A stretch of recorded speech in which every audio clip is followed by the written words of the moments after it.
अपने आलीशान शाही डेरे में बादशाह आलमगीर औरंगजेब बड़ी बेसब्री से किसी का इंतजार कर रहा था। बीते 7-8 सालों में पहली बार उसके चेहरे पर बेहद ही खुशी छाई हुई थी। बीते 7 सालों से बिना ताज के खुले सिर पर आज उसने पहली बार अपना 1.25 करोड़ का कीमती हिंदुस्तान का ताज पहन लिया था। 7 साल पहले औरंगजेब ने यह प्रतिज्ञा की थी कि जब तक मैं शिवा के बेटे संभाजी को नेस्तनाबूद नहीं करूंगा तब तक अपने सिर पर हिंदुस्तान का यह ताज नहीं पहनूंगा। मुगल इतिहासकार कापी खान भी उस वक्त औरंगजेब के पास उस शाही डेरे में मौजूद था। बेहद ही जहरीले लेकिन उतने ही ठंडे खून वाले औरंगजेब ने जब अपने भाइयों का और भतीजों का कत्ल किया था तब भी वह बेहद शांत था, लेकिन आज वह अपनी खुशी पर काबू नहीं पा रहा था। तख्त पर बैठे रहना उसके लिए बेहद ही मुश्किल हो गया था। ढकोसलेबाज औरंगजेब को उसका हर एक फैसला इस्लाम के कानून के अनुसार ही लिया गया है, ऐसा दिखाने का बड़ा शौक था। ढोंगी औरंगजेब अपना हर एक फैसला खुद ही तय करता था और बाद में अपने इशारों पर नाचने वाले मुल्लाओं के मुंह से बड़ा नाटक रचकर वह कहलवा लेता था। आज भी औरंगजेब के पालतू मुल्ला छावनी के बाहर छत्रपति संभाजी महाराज का फैसला करने के लिए जमा हुए थे। बस कुछ देर में ही दक्खन के रौद्र शेर को वहां पे हाजिर किया जाना था। औरंगजेब ने और 4-5 अंगरक्षक बुलाए। अपने वकील से उसने पूछा, संभाजी को अच्छी तरह तख्त कुला में जकड़ा तो है ना, और पावों में बेड़िया भी ठीक तरह से डाली है ना? इस पर वकील ने जवाब दिया, बेफिक्र रहे हुजूर, वह संभाजी अपनी जगह से रत्ती भर भी हिल नहीं पाएगा, ऐसे पुख्ता इंतजाम हमने किए हैं। फिर औरंगजेब ने आदेश दिया, तो फिर ले आओ उस काफर को। जब कोंकण के संगमेश्वर में संभाजी महाराज को धोखेबाजी से पकड़ा गया है, यह खबर औरंगजेब तक पहुंची तो उसे बेहद ही खुशी महसूस हुई। उसकी खुशी इतनी थी कि उसका सिर्फ नाचना ही बाकी रह गया था। औरंगजेब ने मुकर्रब खान को यह आदेश दिया था कि इस संभाजी को विदूषक के कपड़े और विदूषक की टोपी पहनाई दी जाए, उसकी गर्दन और हाथ तख्ते कुलाहा में जकड़ दिए जाए। जिन जंजीरों से हाथियों को जकड़ा जाता है वैसी लोहे की मजबूत बेड़ियां उसके पैरों में अटकाई जाए। महाराष्ट्र के मराठों के इस छत्रपति को रास्ते के हर एक गांव में उसे गधे पर बिठाकर घुमाया जाए। समझने दो सारे हिंदुओं को कि बादशाह से पंगा लेने का अंजाम क्या होता है। कभी गधे पर, कभी मरियल घोड़े पर, कभी ऊंट पर, तो कभी सीधे जमीन पर घसीटते हुए उसे यहाँ पर ले आओ। तुम जितनी ज्यादा उसकी विटंबना कर सकोगे उतनी विटंबना अपमान करो, लेकिन ख्याल रखो कि यह काफर जिंदा बहादुरगढ़ तक आना चाहिए। मुगलों के डेरे में रहा उस वक्त का इतिहासकार ईश्वर दास लिखता है, हमारे छावनी के लोग छत्रपति संभाजी महाराज की कोई कल्पना भी नहीं कर सकेगा इतनी विटंबना कर रहे थे। शेर पिंजरे में कैद था और छोटे बच्चे पत्थर मार रहे थे।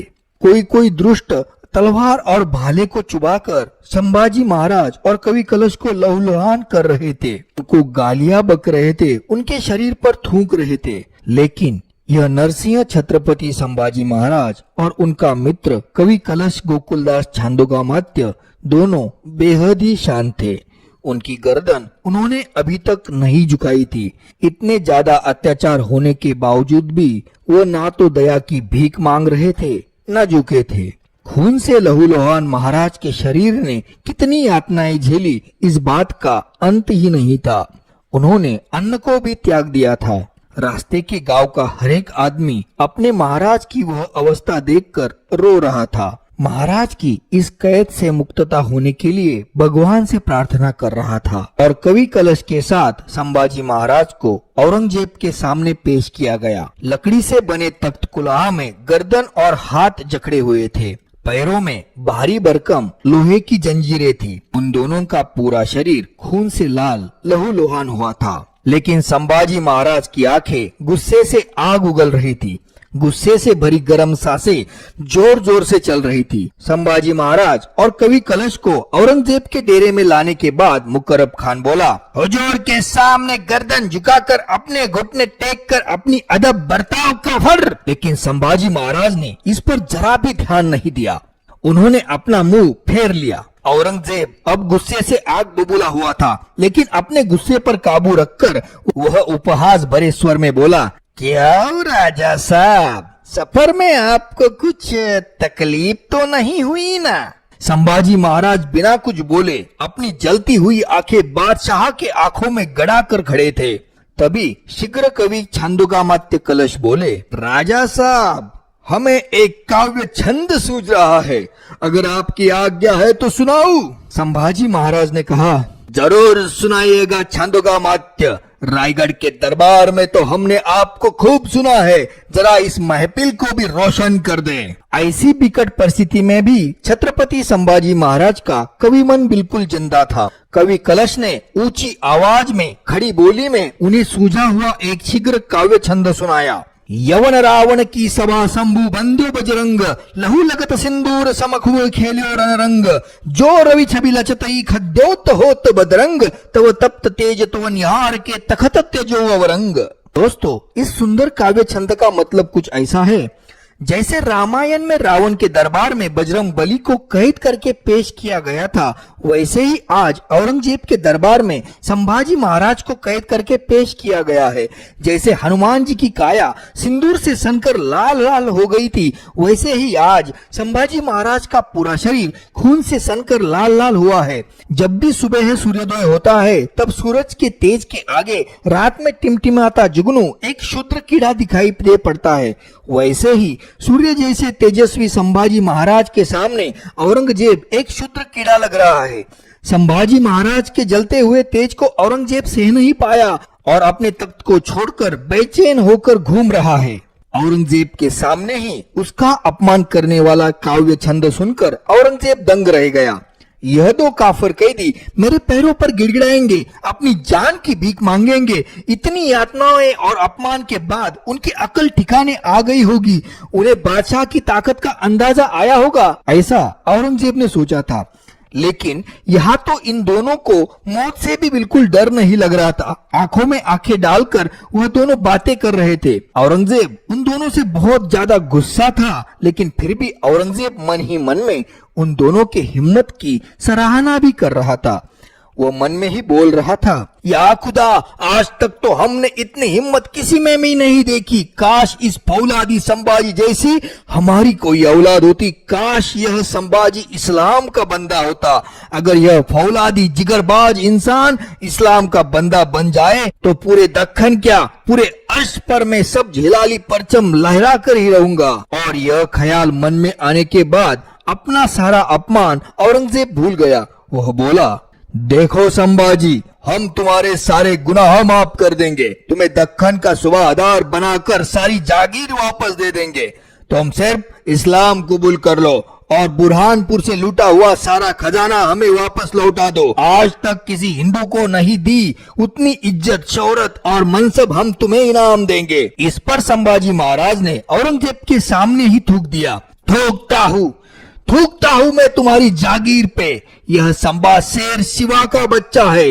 बादशाह के कदमों में एक लाचार जिल्लत की जिंदगी जीने की बजाय ये संभा शान से मौत को भी गले लगाना पसंद करेगा। इस पर औरंगजेब तमतमाया, भड़क उठा और औरंगजेब चिल्लाया, कापर कुत्ते, सीधी सीधी बात तुम्हारे खोपड़ी में नहीं उतरती। इसका अंजाम अब बहुत बुरा होगा, बहुत ही बुरा। और फिर औरंगजेब के आदेश से संभाजी महाराज के खिलाफ नकली मुकदमा चलाया गया। चोरी, बलात्कार, लूट जैसे कई झूठे आरोप संभाजी महाराज पर रख दिए गए थे। सारे आरोप पढ़कर सुनाए गए। इस मुकदमे के दौरान कुछ मुगली वकील संभाजी महाराज के पास आकर उनका मत परिवर्तन करने की भी कोशिश कर रहे थे। वह कह रहे थे कि अगर तुम स्वराज्य के किलों की, खजाने की, तुम्हारे जासूसों की, हमारे फौज के गद्दार लोगों की जानकारी दोगे, इस्लाम को कबूल करोगे, तो तुम्हारी जान बख्श दी जाएगी, तुम्हें पूरी जागीर वापस मिल जाएगी और शोहरत मिलेगी। बादशाह नेक दिल और बड़े दिल वाले हैं। और मुकदमा खत्म हुआ। संभाजी महाराज और कवि कलश को बेहद ही दर्दनाक मौत देने का फैसला हुआ था। उस रात आलमगीर औरंगजेब को संभाजी महाराज की जलती आंखें सता रही थी। औरंगजेब की नींद हराम हो गई थी, वह सो ही नहीं पा रहा था। आज तक की पूरी जिंदगी में आलमगीर औरंगजेब को इतनी जलती हुई मगरूर आंखें किसी ने भी नहीं दिखाई थी। उस रात औरंगजेब के दिल में एक चुभन थी। औरंगजेब दर्द से तड़प रहा था और उसे एक क्षण रात को यह सब असह्य हो गया। उसने रात को ही अपने सरदार को बुलाकर आदेश दिया, कल सुबह है कि सूरज की पहली किरण से पहले ही जलती हुई सलाह के संभा और कुलचा के आंखों में घुमाकर उन दोनों को नई रोशनी दी जाए। दूसरे दिन इस आदेशानुसार कवि कलश की आंखें जलती सलाखों से जला दी गई। दर्द से काढ़ता हुआ लहूलुहान कवि कलश का शरीर जमीन पर रेंग रहा था।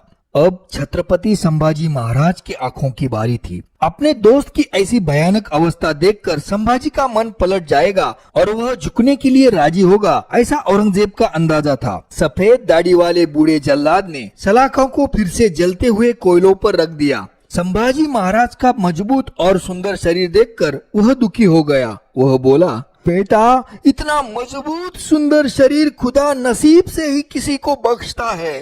तुम मेरे बेटे के उम्र के हो। तुम्हारी बहादुरी देखकर मुझे तुम पर फक्र होता है। बेटा, इन बूढ़ी आंखों ने बहुत दुनिया देखी है। क्यों मरने पर तुले हो? अभी तुम्हारी उम्र भी क्या है? तुम्हारे सामने अभी पूरी जिंदगी पड़ी है। हमारा बादशाह पागल है। चाहे तो तुम अभी मान लेना, बाद में भाग जाना। बेटा, हमने आज तक सारे माटी के पुतले देखे, कोई फौलादी इंसान जिंदगी में पहली बार देखा हो।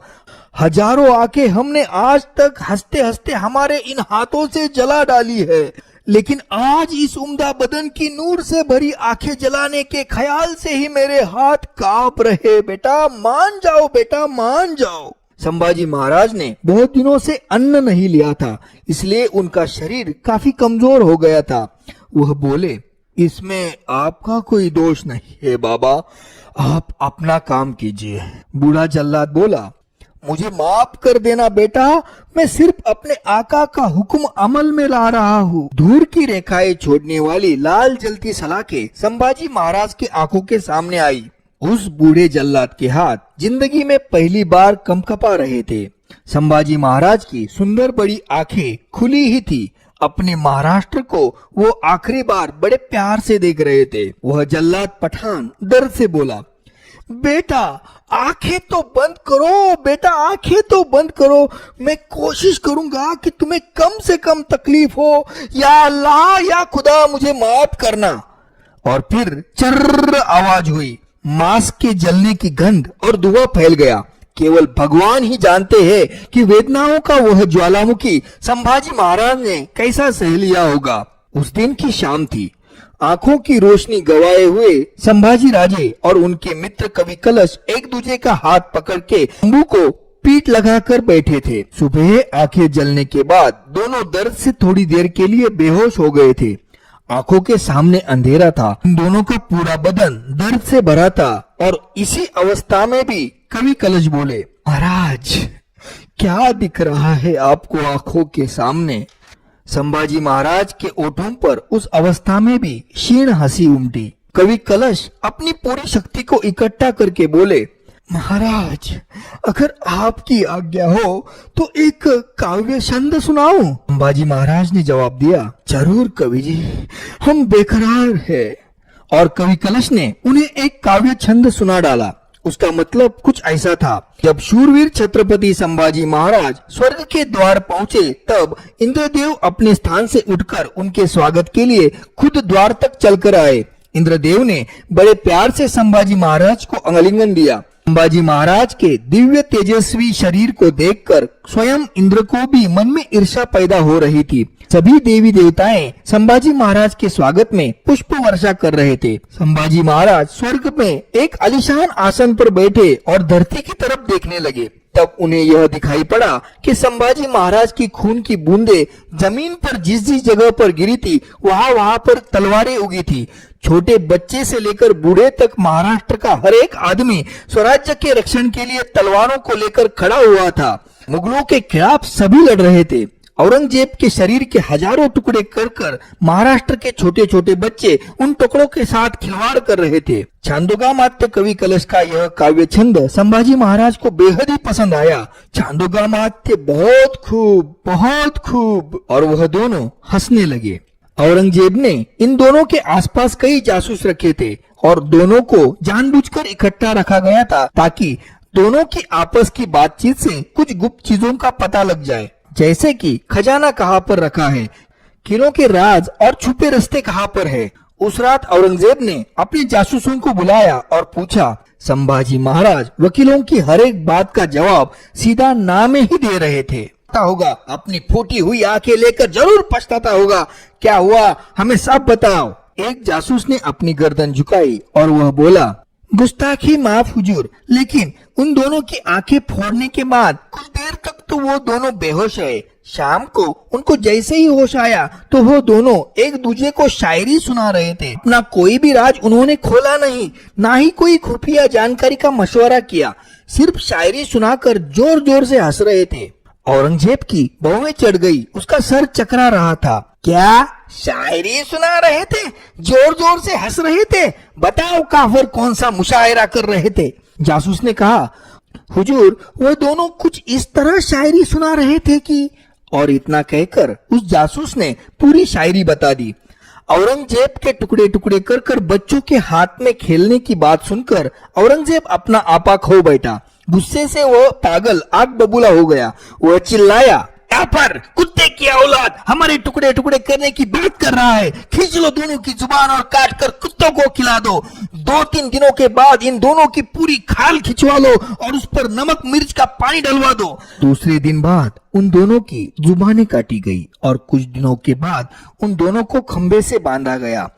उनकी खाल खींचना आसान हो इसलिए जलती मशाले उनके पूरे बदन पर घुमाई गई। ऊपर की चमड़ी को जलाया दिया गया। इन दोनों के शरीर पर की पूरी खाल बड़ी बेरहमी से खींचकर निकाली गई और बाकी बचे शरीर पर नमक और मिर्च का पानी डाला गया। और इसके बाद कई दिनों तक उनके बदन का एक एक इंच काटकर उनको रोज रोज दर्द दिया जाता था। कभी उनका कान काट लिया जाता, कभी उंगलियां काट ली जाती, तो कभी हाथ काटा जाता। फाल्गुन अमावस्या यानी गुड़ी पाड़वा यानी हिंदू नववर्ष के प्रथम दिन संभाजी महाराज और कवि कलश दोनों का सर धड़ से अलग किया गया।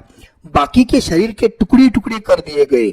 आसपास के गांवों के पुरुषों ने और महिलाओं ने अपनी जान पर खेलकर महाराजा और कवि कलश के शरीर के टुकड़े इकट्ठा कर लिए और उन पर अग्नि संस्कार किया। छत्रपति संभाजी के मौत के बाद महाराष्ट्र और स्वराज्य झुक जाएगा ऐसी औरंगजेब की कल्पना थी, लेकिन छोटे बच्चे से लेकर बूढ़े तक हर किसी ने तलवार उठा ली। जानों की परवाह किए बिना महाराष्ट्र का हर एक आदमी मुगलों के खिलाफ लड़ने के लिए तैयार हुआ और आखिर 17 साल के कड़े संघर्ष के बाद पराभूत औरंगजेब, जो कि उस वक्त की दुनिया का सबसे अमीर और शक्तिशाली सम्राट था, उसे महाराष्ट्र की दक्कन की भूमि में दफन करके ही मराठे रुक गए। मृत्युंजय धर्मवीर संभाजी महाराज का बलिदान व्यर्थ नहीं गया।